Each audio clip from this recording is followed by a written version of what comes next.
alignment are shaping the conversation across the state. Governor Sheriff Ibori-Suenu's administration has intensified its infrastructure drive with renewed emphasis on road construction, urban renewal, flood control, and public facility upgrades. The government says the projects are aimed at improving connectivity, stimulating local enterprise, and enhancing living standards under its development agenda. Residents and stakeholders have offered mixed reactions. While many welcome improved road networks and drainage systems, others continue to call for transparency, timely completion, and equitable spread of projects across the state's senatorial districts. Meanwhile, political attention has also turned to the outcome of the Delta State Congress of the APC. Party members gathered to elect and affirm leadership across local governments and state structures. Several reports suggest that violence and intimidation marred part of the Delta APC Congress. So we have a lot to talk about tonight. Charles Aniagwu, Delta State Commissioner for Works, Rural Roads and Public Information, is on politics tonight to do justice to some of the questions out there. Good evening, Mr. Aniagwu. Thank you very much for joining me tonight.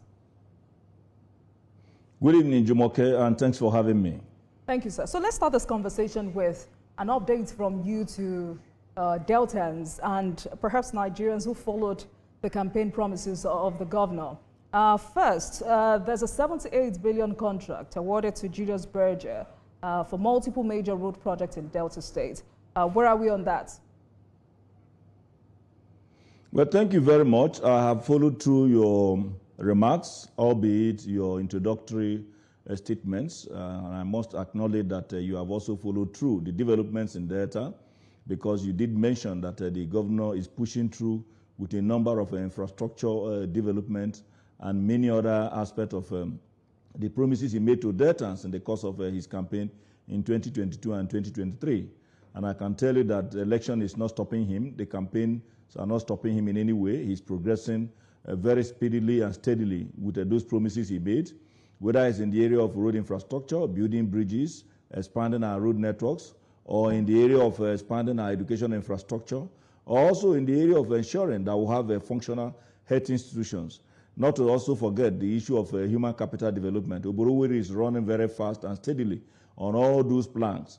But of course, one major achievement of his administration in the last almost 3 years now is the issue of the security of Deltans and the entire state, which is why a number of investors are thronging the state, because the state have been able to show that we can be very peaceful, and then we can also ensure that we maintain the safety and security of the environment.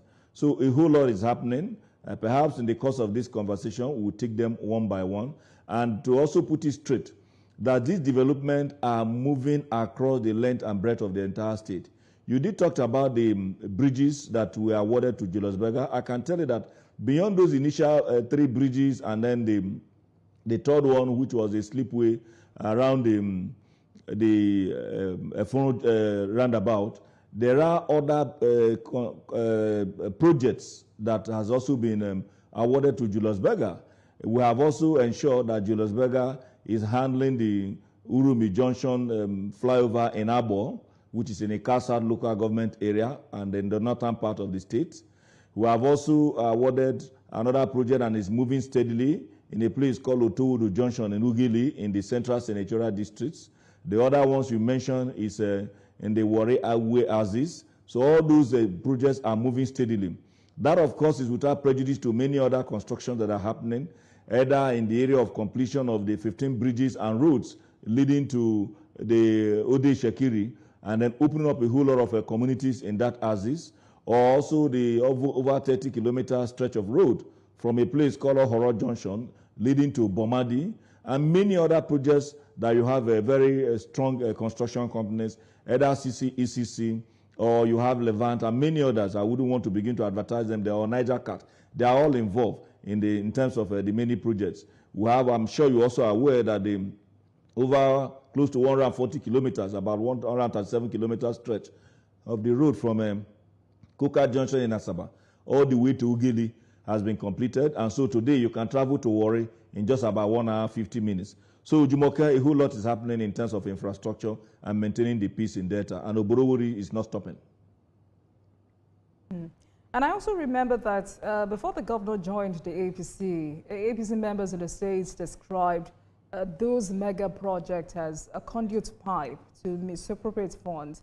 I wonder what they have to say now that the governor has defected to the APC. But for some of your critics who say that mega urban projects, such urban mega projects such as this come at the expense of rural roads, how do you respond to that? What portion or what proportion that of is the not true. That is not true. Ibori has a unique approach to infrastructure development. Of course, you know the creation of the Ministry of Works in charge of rural and riverine routes is for the simple purpose of reaching out to riverine communities and at the same time handling projects that are in the rural communities. But that's not enough. The governor also desired to be able to speed up the processes, also created the Director of Riverine Infrastructure, which is also handling a number of projects in the riverine communities. And that, is, of course, is without prejudice to what we're also doing with our interventionist agency, the DESOPADEC. And if there was anybody who claimed that projects are conduit pipe, as I speak to you, those projects that were awarded, which were supposed to last for a period of 30 months, in less than 27 months, they have already been completed. If you go to the DSC bridge now, the DSC roundabout, that particular long stretch of bridge is already completed. Our people are already making use of it, starting from the U-type period. The one in NRA has also been completed. The PTI junction is also almost completed. Then the slipway in the Funu roundabout is also very, very functional. Julius Berger has also continued the expansion of the road leading to the Ukbe Axis, and then, of course, heading towards the MPA, which are part of the contract that were awarded in that early time that you mentioned. It was not just the bridges that were awarded. And so, before now, there were some members, even before we moved into the APC, who were wondering how they were going to square up with Ibori, given the number of projects that he's executing.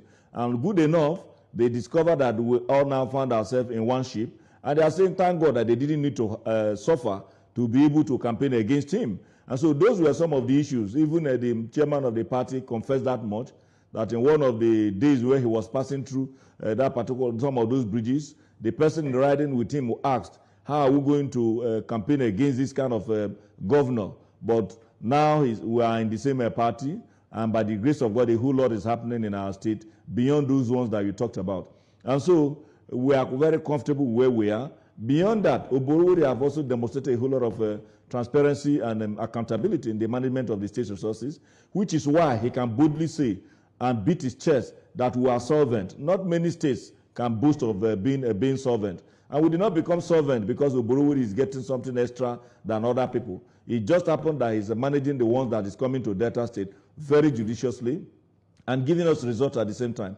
So, Jumoka, we are standing on a very, very strong footing, and we are quite comfortable that going into the next election, that the very wonderful performance of Ibori will speak very, very loud as Deltans approach the polls. And for some stakeholders who are concerned about the durability of certain rural roads, and I'll give you instances, they're looking at places like Udu FC ECN Road, which I'm aware the governor was there in January. People are also talking about parts of rural Nyocha North and Undukwa East areas, internal links of the Warri-Patani corridor. Talk to us about the kind of quality control mechanisms that are in place to ensure these roads last beyond one rainy season. Well, before I go to that, let me tell you that one of the things beyond the issue of the creation of ministries to deal with projects in the rural communities, one major thing that Governor Ibori has done to ensure that you have even spread of projects is through the budgetary provision. Whilst we were preparing the 2024 budget, Ibori directed that we need to be able to provide 1 billion naira that is specific to each of the local governments in Delta, and that gave us about 25 billion for the purpose of just intervening within the local government. That, of course, is without prejudice to the many other provisions that we have across different local governments and then running across the 3 senatorial districts. Having seen the success recorded with that particular provision, in 2025, as we are preparing the budget for the 2025 fiscal year, he opted to 2.1 billion per local government. And that particular process also made it possible for us to be able to intervene in a number of these rural communities and then bring in quality, very strong contractors to be able to carry out these projects. And of course, you do know that it's not only the commissioners that goes on inspection. The governor himself is always in the field, ensuring that all projects are being executed according to specification as very well spelled out in the Bill of Engineering Measurement and Evaluation. And then beyond that, having also seen that that has made it possible for us to be able to construct roads across the 25 local government areas, including the ones you have mentioned, whether it's in Udu, whether it's in Indokwa East. Even today in Indokwa East, we have a particular road that is taking us almost close to 30 billion. It's called the Abo-Akarai. It has a bridge. That particular project is also being handled by a very competent international contractor. And so we are ensuring that these projects we are giving out are being done according to specifications so that they can stand the test of time. Now, as we started the preparation for the 2026 budget, the governor reasoned that there is a whole lot we have achieved with the specific provisions for different local governments, and he decided to up it to 3 billion per local government. But after doing that, he saw that there was the need to also think of how we can also have additional intervention, either in the area of road expansion, or in the area of medical expansion, or in the area of building and ensuring that we have more infrastructure in our primary and secondary schools. So the governor decided that he needed to introduce another 4 billion per local government. That brings it a total of 7 billion in the 2026 budget. Jumoke, I am very happy you follow the 36 states of the Federation. You will agree with me that there is no single state that has that kind of specific provision for their different local governments. That, of course, like I said earlier, is without prejudice to the many other provisions we have in our budget that addresses several other issues in other sectors across these different local government areas. And so we are happy with what we are doing with respect to the constant supervision led by the governor himself to ensure that debtors get value for money. All the roads, beyond the fact that we have the likes of Julius Berger, the likes of CCECC, and many other in that respect, having to execute our projects, we're also ensuring that even the local contractors are also able to measure up through the process of a constant supervision of these projects, Jumoke. All right, so apart from the figures you have read out tonight, I mean, there are videos on our screen indicating that so much work is going on in Delta State. But of course, you know, one of the major challenges we have here in this part of the world is after spending so much on infrastructure, we have this challenge of maintenance. I mean, as a country, we have historically struggled more with maintenance than construction. What is your long-term maintenance strategy for rural roads? Well, what the governor has said, which we have also discussed, the governor has said that he's going to, for instance, the road that leads from Kuka, which is the longest stretch of roads, even the entire south-south, that you can travel for a period of 1 hour, 45 minutes without a single pothole. The governor said that there is a need for us to put it under a maintenance arrangement where we are able to bring in a contractor that continue to look through that project and ensure that nothing happened to us in terms of the maintenance of that particular stretch. We have also been able to think of how we can revitalize and strengthen directorate of the Direct Labor Agency, which is out with the responsibility of ensuring that our roads remain very fit. We have quite a number of roads in Delta. Whilst we are trying as much as possible to ensure that the old ones that were constructed before we came in are kept in good shape, Ibori is also not only awarding new ones, but it's also ensuring that we have some form of funds set aside for the purpose of ensuring that these roads are maintained. As I speak to you, a number of the roads that were done before, we have carried out what we call overlay. Overlay means that you are now able to bring in another layer of asphalt on top of existing asphalt after you have assessed the stress level. If the stress level on that particular road is such that you need to do some form of scarification, which means removing the existing asphalt, or in the terms of having to do some form of total rehabilitation or reconstruction, all that we are carrying out, because we believe that once that is done, we are able to have roads that are not only durable, but they will be able to also serve our people and gives us value for money. So a whole lot is being done. We agree with you that there is a need to ensure that the roads and different projects we are putting in place are maintained so that they can stand the test of time. But the first thing we do for them to start the test of time is what I told you earlier in terms of ensuring that the specificity in the Bill of Engineering Measurement and Evaluation is adhered to. And then secondly, we believe that for that to happen, constant supervision is inevitable. And the governor has always led that charge, which is why a number of times you see the governor leading some of us into the field to be able to assess level of work that is being done and the extent to which they are conforming to laid down standards. And because everybody knows that the governor is involved, it has helped us. But the governor didn't stop at that. Because he knows that he cannot be everywhere, he cannot bilocate at the same time, he decided to introduce the whistleblower policy, which brings the people into focus.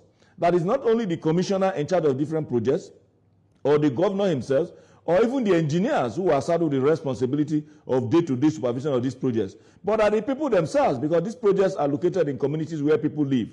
And the whistleblower number is made public to the people so that at any given time, through a WhatsApp message, you can now say, look, this is what's happening in so area. And we have gained a whole lot of advantage by that particular policy. The good thing about the policy is that this number is managed by the governor himself. A number of persons have sent in information into that number, and the governor himself will look at it and even put a call across to some persons to get more details. Some other times they forward it to us and direct that we should proceed to the place, and some other times the contractors are called to question. And so the whistleblower policy is also helping us to ensure that our projects are being executed according to plan. And that has also made those of us who are saddled with the responsibility of supervising these projects to play according to the rules, because it's not only you that can give the governor information as to what is happening. You know that there are other monitors who will also be able to give the information as to what is happening. And you can imagine if individuals on the streets are the one telling the governor that your project is a substandard, that means that more or less a vote of no confidence from the public. A year ago, the ministry banned indiscriminate mixing of concrete on tarred roads and pavements. The state government was saying this practice was defacing and weakening surfaces. But to what extent has implementation gone and helped erode durability? But let's take a break at this moment, Mr. Aniagwu. And when we come back, we'll talk about politics. Please stay with us, everyone. Welcome back, and thank you very much for staying with us on the program. Road construction, urban renewal, flood control, and public facility upgrades are integral parts of tonight's conversation with Charles Aniagwu, Delta State Commissioner for Works, Bureau of Roads, and Public Information. We'll also be taking a look at the aftermath of Delta APC State Congress. Why does it look like Delta North APC may need the intervention of Mr. President before peace finally reigns in that constituency? Thank you very much for staying with us, Mr. Aniagwu. If you can hear me. Thank you very much, Jumoke. Let's quickly talk about politics. And I can hear you very well. All right, so if time permits us, we'll go back to flood control, urban renewal. The last time you were on this program, which was around November, I took you up on this perceived fragmentation in the party as soon as the governor defected into the APC. But I remember you told me that all is well with the APC in the state. So if indeed all is well, why should an ordinary state congress meant to strengthen grassroots mobilization cause so much havoc? I would like to have your overall assessment of the just completed congress. Well, let me start by informing you and Nigerians that the APC World Congress and Local Government Congress in Delta was very, very peaceful, largely peaceful. You recall that prior to that, on the 19th of December, when the APC had its NEC meeting in Abuja, the president was very, very clear on the need for party members to go and ensure that everybody is carried along. And taking a cue from that directive or from the president in his remarks, our governor, Right Honorable Eda Sheriff Ibori-Suenu, working with the state party chairman, convoked a stakeholders meeting in the government house, and where it was made clear that everybody needed to be carried along, that there is need for us to have a proper mix with those that were in the party before we came in and those of us that also came into the party. And running with that directive from the governor, all the leaders at the different local governments went home to consult with their member stakeholders at the different ward level and, of course, at the different local government level. But, of course, you do know that politics has a lot of interest. There are individuals whose interest is not that of the party, but they may want to think of how they can just come out and become whatever they want to become, without first of all minding the strength of the party. So those individuals may want to come out and then bring up some issues. Of course, it's not unexpected in any political setting. But largely, the Congress we had in Delta, both at the ward level and at the local government level, was very, very quite peaceful. We first of all approached it through a consensus arrangement where there were a whole lot of discussions, and you do not expect that in a political setting where you have varied interest, that the moment you go into the room, you just come out, everything will be settled. You need to be able to see how these different interests will be carried along as directed by the governor in the course of the stakeholders meeting, and that was done largely across the 25 local government areas. So if anybody is telling you that there were crises, it is almost largely at the imagination of those who were stating so.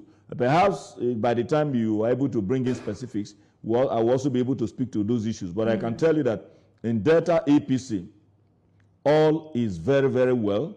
The governor is leading us very, very comfortably.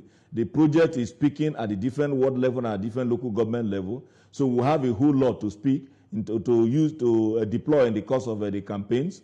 And so it is not unexpected that at a time like this, individuals who have interest may want to push certain communications that may likely be at variance with the reality, Jumoke. And because you work with the governor, so I may not expect you to say anything different. The reports we have, or the report that was out there... Pin it down. If you pin it down, we'll be able to take it one by one, Jimmy. Right. The report that was out there from your faction of the APC is that the Congress was peaceful.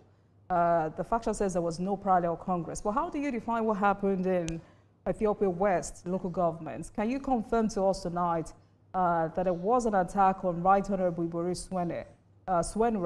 Her aides say there was an assassination attempt and she only got away under heavy security. Can you confirm that? Okay, now let me tell you, I think it's important we look at this issue starting from the remoteness of the issues before we come to that particular day. You know that since we moved into the APC, there were some persons who have not been very, very comfortable because they were more or less running as a lord of the minor. And it happened that the person you mentioned is one of those. Yes, I'm coming. It happened that the person you mentioned is one person that have not been very, very cooperative. But in the course of time, the governor has also reached out to her and many others to ensure that we'll have one house and to be able to also project the interest of the president, that of the party, and that of the state. And so on this particular day, she came in her armored vehicle. She never came down from the vehicle. I want to see the picture of her coming down in the course of that particular Congress. She was the one that came in with security personnel that escorted her to the place. And the young boys who felt that they have said no vehicle should drive into the arena possibly also felt intimidated. So when you have somebody coming in with security agencies in an armored vehicle, you did not come down. Young boys who were also in the venue saying, no, you cannot bring in vehicle. How can those young boys who are not armed be the one to want to assassinate somebody who is in an armored vehicle and is the one who came with security personnel? Is it the security personnel she came with who are armed that wanted to assassinate her, or the boys that she claimed had sticks in their hand? So you needed to be able to understand that that narrative didn't sit well. Secondly, the last time I checked, she is not and was not a contestant in that election to be able to warrant the kind of threat she was trying to put across. She was not even, to the best of my knowledge, even a voter, because it was a delegate system at that level. So she was more or less going to be an observer. At what point did she now constitute a big threat that individuals may want to assassinate her? Somebody who is in her armored vehicle. There was no single bullet shot at her armored vehicle. The policemen and the security men that were with her did not arrest anybody. So who was it that wanted to assassinate her? The young boys who were saying, no, don't drive into the arena, were the ones that want to assassinate somebody in an armored vehicle that has security personnel coming with her, and those security personnel were armed, no single shot at her vehicle. How did she now come to the issue of wanting to be assassinated? She never even came down from her vehicle. So at what point did the issue of assassination come? He's just trying to raise an issue to make it look as if it was not what happened in Ethiopia was not peaceful. The people gathered in that particular arena. She has hardly met with them before. If anybody was trying to intimidate the people, I can tell you that she was the one coming with security personnel. So in terms of intimidation, she was the one intimidating the people. So if the people say, no, don't come in, and she never came down from her vehicle, how come she says she was if you look at the video, you will see that there were military personnel around her vehicle. You will see the several police persons that escorted her to that particular arena. So all at right, what Mr. point Aniagwu, did she now face the issue of assassination? So how do you describe the relationship between Chief James Ibori and the governor? Because, I mean, the lady we're talking about is the daughter of Chief James Ibori. Would it be correct for me to say that Chief James Ibori is one of those leaders, those political leaders that are not happy with the governor? I thought we were discussing developments in the APC. The last time I checked, our former governor, Chief James Ibori, is not a member of the APC. So, okay. Since he's not a member of the APC, I may not want to delve into issue of relationship with those who are not members of the party. But all I know is that at least they maintain a very cordial relationship. They meet in public spaces and they exchange pleasantries. I don't think the governor has a whole lot of respect for him. And I want to believe that he also has respect for the governor. All right, because he's not a member of the APC at the moment. So I wouldn't want to drag him into the party. Right. The last time you were in this studio here in Lagos, I mean, you said to me emphatically that all is well with the party. So, I mean, 3 months down the line, we're still talking about this deepening internal contest for structural all is still very well. I just told you that our leader that you mentioned is not a member of the APC. Please hold on. Tonight we're talking about this structural fragmentation in the APC in Delta State. Because the reports we have here is that the APC faction aligned with former Deputy Senate President, Senator Obioma Agege. That faction also has Chief James Ibori and Senator Prince Ned Nwoko, alongside what some leaders describe as the overwhelming majority of the APC legacy structure produced a parallel ward executive across the state. And what some members are saying is that the conduct of the Congress favored certain factions. So how do you describe that Congress as successful and peaceful? First of all, you must understand that the process of conducting the Congress of the political party follows a particular procedure. You must first of all obtain the forms. You have to subject yourself to screening. The venue where the Congress will take place must have been communicated to the party. The Independent National Electoral Commission is also informed for the purpose of coming to observe and then monitor the processes that will ensure that you are following your party rules. So if that is happening, and possibly 1 or 2 persons who feels that they may not be able to emerge victorious because they don't have the number, decide to go to their house, like one person did in my own community. He decided to go to his house and declare himself a winner or a party chairman. How do you call that a parallel Congress? If, for instance, the election just ended up in Abuja, let's assume some other persons went to places that are not even recognized as polling unit and decide to vote in one other paper. So you call it parallel election. We had processes that were very, very streamlined by the party leadership that needed to be followed. Consensus discussions happened in a number of places. And if individuals, either because they feel they want to pursue certain agenda, which happens. I told you the last time that we had a discussion in your studio, sometime in November last year, that politics is more or less concentric circle of conspiracy, where the conspirators come together for the purpose of advancing certain causes. And so you do not expect, even in the game of football, that everybody will all the time be on the same page. But what we try to do is to make sure that majority appear to be on the same page. And our governor in Delta has been able to bring every majority of the people to be on the same page. There could be 1 or 2 persons who may be acting contrary because of their personal interest or what they thought they would have been able to achieve without the governor being in the party. And at the moment now that the governor is in the party, he has become the leader of the party, he is performing, he has good relationship with both the center and the state, he is carrying everybody along. There are individuals who may want it differently. And so such individuals who may want it differently may likely have a different communication. And politically, you will not begrudge them because they believe that towing that path may advance their own individual cause and causes.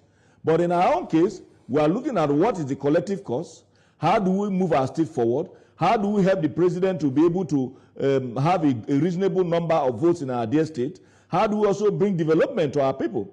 I have told you earlier that in the midst of all this politicking, Oborowori is not losing sight of the development agenda that he has set before himself and for the people of Delta, which is why continuously he's inspecting projects, he's commissioning projects, he's inaugurating new ones. There are individuals, even when he inaugurates those projects, even when it happens in their community, they don't want to come.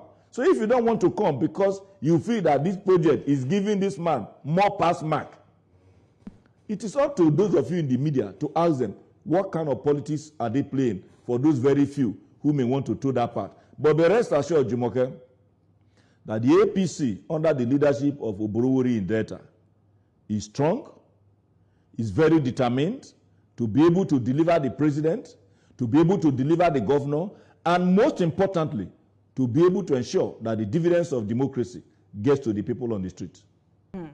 I mean, interestingly, Mr. Aniagwu, APC stakeholders meeting was held on January 23rd, 2026, and anyone would have thought that all grievances would have been addressed at that meeting.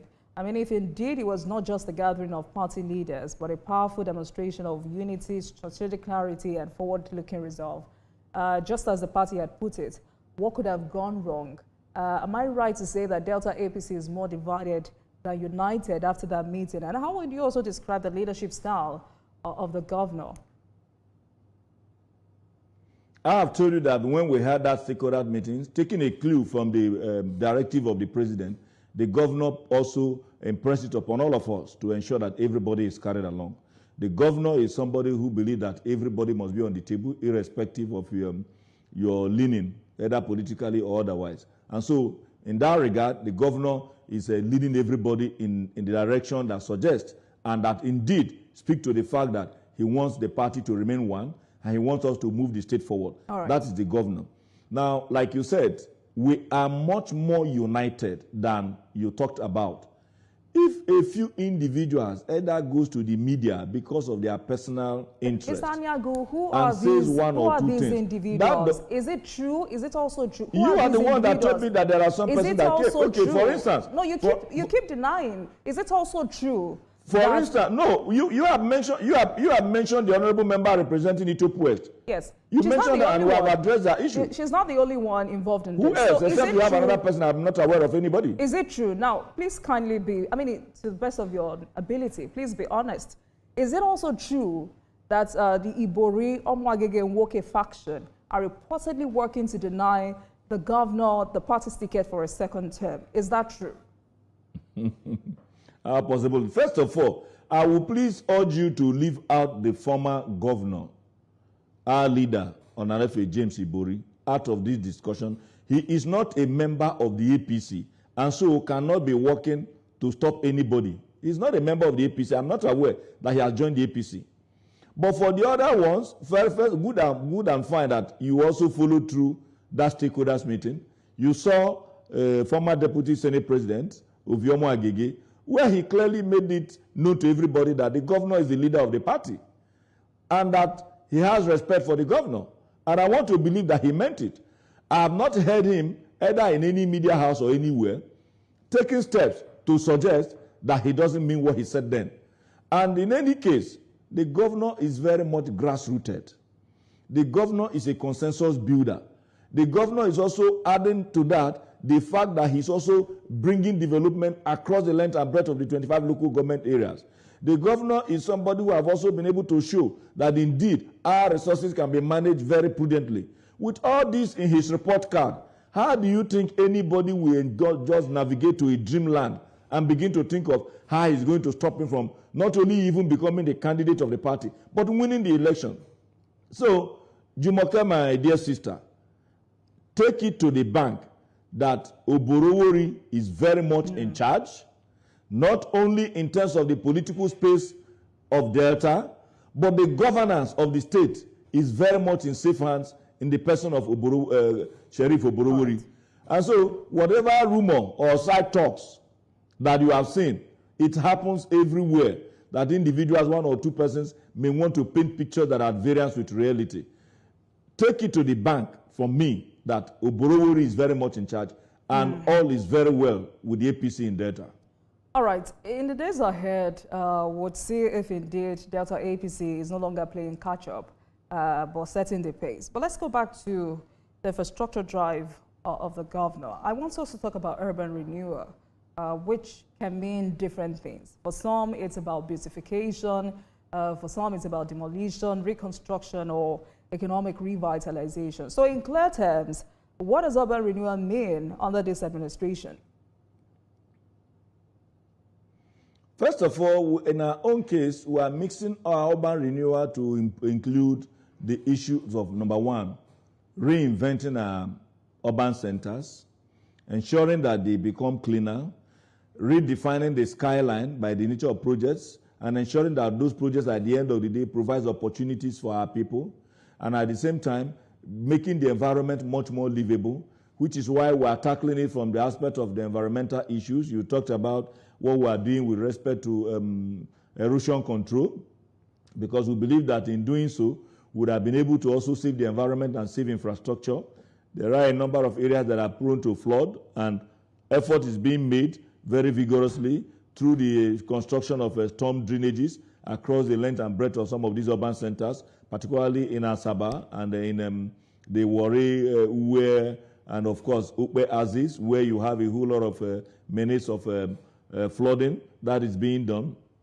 We also have a beautification to ensure that even areas where we are built road, that trees are also planted, and then we also have grasses along this stretch. We are not there yet, but a whole lot is being done in that regard.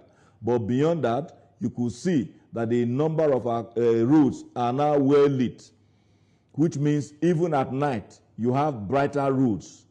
That is moving and progressing steadily. If you proceed now to Uwe, all the bridges you talked about a while ago, when we started this conversation, you will see that we also have solar power street lights. If you come to Asaba now, all the major roads have solar power street lights. We are also advancing it into the inner streets so that these urban centers become bright enough to reduce incidences of crime and criminality. I have talked about a number of measures being taken to redefine the landscape of our urban centers. By so doing, we're also providing employment for our people, even as we are redefining the skyline of our major cities. So it's all-encompassing. Use it to provide jobs, use it to make the places look better, and then use it to make our communities look much more environmentally friendly. Interesting. And while you were talking, Mr. Aniagwu, I remembered that about some months ago, you called for greater national coordination, and you were proposing the designation of Delta State as a pilot blue corridor beginning in 2026, just to test integrated blue economy initiatives. And I also saw that you advocated federal support in the deployment of cleaner transport technologies. This is 2026, and Delta State has aligned with the federal. Has that conversation started? Yes, a whole lot is happening at the moment in terms of ensuring that we take advantage of being very, very close to the center. We must appreciate the effort of the president, who has also been able to, even if he's giving listening ears to even those who are not members of the party, but there's a whole lot. Today, as I speak to you, you recall I told you then that so much is being done with respect to ensuring that the access road to the second Niger bridge is completed. By the time you get to that place now, you see that a whole lot has happened. Much of the clearing has been done. Earthwork is progressing steadily. The bridge that is supposed to make it possible for those moving along the old alignment can now take the upper part. That bridge is also progressing steadily. But beyond that, if you also proceed to the way we used to have major challenge between the head bridge and the Summit Junction, you could see that that particular road is being tackled, and is a concrete pavement that is being done along that particular corridor. The aspect of the Benin to the Summit Junction is also being handled, progressing from the Benin end. Then if you proceed from Benin towards Saple, you will also see that a whole lot is being done with respect to the concrete pavement of that particular stretch, with a very, very thick concrete that is being done in that regard. Then you mentioned the issue of blue economy. There is a whole lot that we're also doing in that regard. Today, we have opened up the channel into the River Niger through almost very close to the government house, where we have a two-lane road, that is a dual carriage rather, of a two-lane on each side, progressing steadily to the river bank. And that is being done, and a whole lot of some filling is being done in that corridor. We are hoping that once that is done, a whole lot will also open up to the River Niger, even as effort is being made to energize our state. Just for the purpose of clarity, Mr. Aniagwu, did I hear you say the president is giving listening ears to those who are not members of the party? Was that what you said? Yes, I have not seen any of the states at the moment complaining that the president is marginalizing them. Okay. There are a few states today. Remember the other day, for instance, in Anambra, the president was there. The last time I checked, Anambra is still being governed by the ABGA, and ditto a number of other states. So I have not heard any state saying that because they do not belong to the APC that the president is marginalizing them. And so if he's able to do that for those who are not in his party, so you can be rest assured that those who are very close to the kitchen will first of all feel the benefit of whatever is being cooked in the kitchen. All right, then, great place to leave this conversation. And ultimately from here, we wish the governor and the state all the very best. Thank you so much for speaking with me tonight. Charles Aniagwu, Delta State Commissioner for Works, Thank you very much, Jumoke, for having me. And Public Information. Thank you so much for your time. Please have a great evening. Thank you. Thank you. Thank you. Thank you very much for watching, everyone. That marks the end of today's episode of Politics Tonight. Well,